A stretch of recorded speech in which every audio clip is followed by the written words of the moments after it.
এখন আপনাদের দেখাবো আমি মহারাজ মা মনসার পুজোয় বসে আছেন। গুরুদেবের নির্দেশ, মা মনসা প্রত্যেকটা আশ্রমে আছেন এবং মা মনসাকে ভোগ নিবেদন করার পর, মা রক্ষকালীকে ভোগ নিবেদন করার পর তবেই এখানে মহোৎসবের সূচনা হয়। গ্রামের লোকজন প্রসাদ গ্রহণ করেন।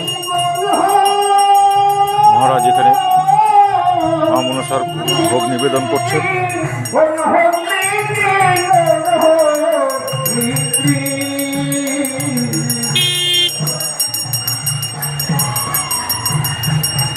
গুরুদেবের প্রত্যেকটা আশ্রমেতেই মা মনসার মন্দির আছে। মা মনসার এই শিশু মনসার শাখাতেই পুজো হয় প্রত্যেকটা আশ্রমে। এর একটা কাহিনীও আছে যে কেন প্রত্যেকটা আশ্রমে মা মনসার পুজো হয়। এই কারণ আপনাদের আমি অন্য কোনো সময় বলবো, কেন মা মনসার পুজো উনি করেন আর কেন করতেন।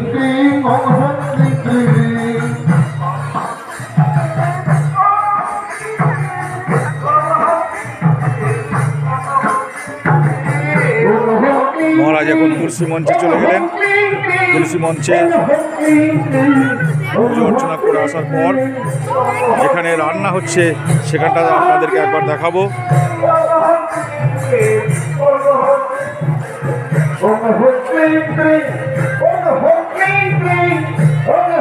তুলসী মঞ্চে মহারাজ ভোগ নিবেদন করছেন, আপনাদেরকে দূর থেকেই দেখাচ্ছি।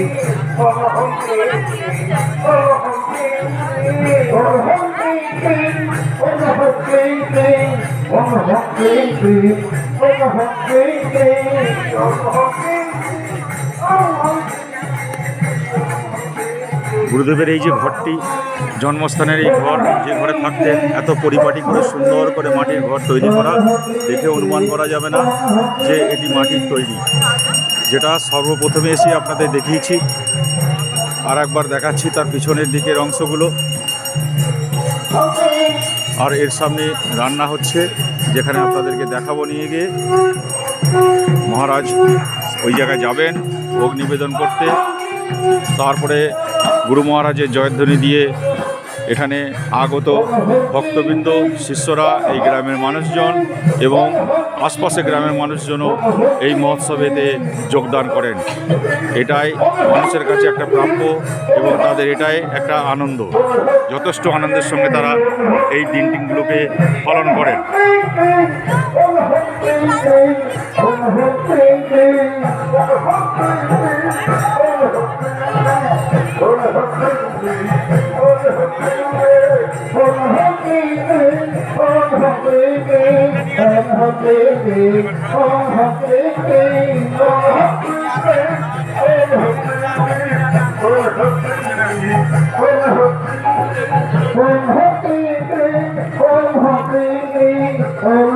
এবার আপনাদেরকে যেখানটা রান্না হচ্ছে সেখানটা দেখাই। যে দেখুন কত বড় বড় কড়াইতে খিচুড়ি এবং সবজি রান্না হচ্ছে। এই দেখুন কাটাকুটি করে বাঁধাকপি রাখা রয়েছে, যেটা এখনো বানবে। মহারাজ আসছেন।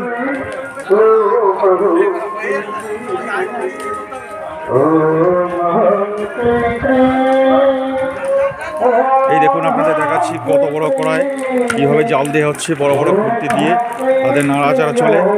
আর ওই এক কড়াইটাতে খিচুড়ি হচ্ছে, যেটা মহাপ্রসাদ হিসেবে বিতরণ হবে। গ্রামের ছেলেরা উদ্যোগ হয়ে, সকল ভক্ত শিষ্য উদ্যোগে নিয়ে দেখুন কত সুন্দরভাবে পরিপাটি করে রান্নাবাড়া করছে। মহারাজ এখানে এসে গেছেন ভোগ নিবেদন করার জন্য।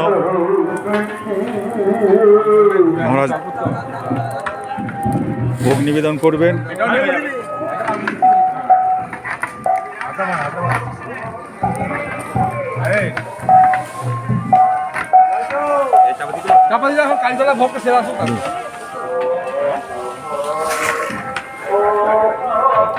এইখানে চৌবাচ্চাতে ভোগ রন্ধন করে রাখা আছে। দেখুন হাজার হাজার মানুষ কিছুক্ষণ পরেতেই এইখানে উৎসব মুখর হবেন।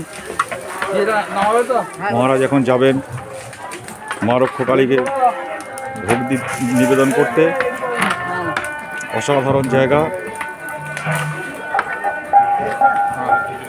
হয়ে গেছে তুই কই না নৌকা নিয়ে আয় কোলে